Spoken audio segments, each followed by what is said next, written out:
اور اس وقت کو یاد کرو جب تم زمین مکہ میں قلیل اور ضعیف سمجھے جاتے تھے اور ڈرتے رہتے تھے کہ لوگ تمہیں اڑا نہ لے جائیں، یعنی ختم نہ کر دیں، تو اس نے تم کو جگہ دی اور اپنی مدد سے تم کو تقویت بخشی اور پاکیزہ چیزیں کھانے کو دیں تاکہ اس کا شکر کرو۔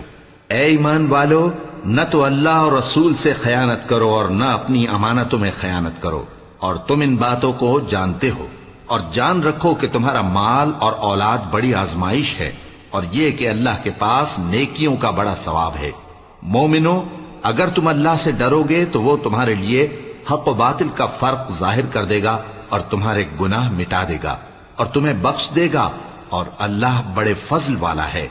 اور اس وقت کو یاد کرو جب کافر لوگ تمہارے بارے میں چال چل رہے تھے کہ تم کو قید کر دیں یا جان سے مار دیں یا وطن سے نکال دیں، تو ادھر تو وہ چال چل رہے تھے اور ادھر اللہ تدبیر کر رہا تھا،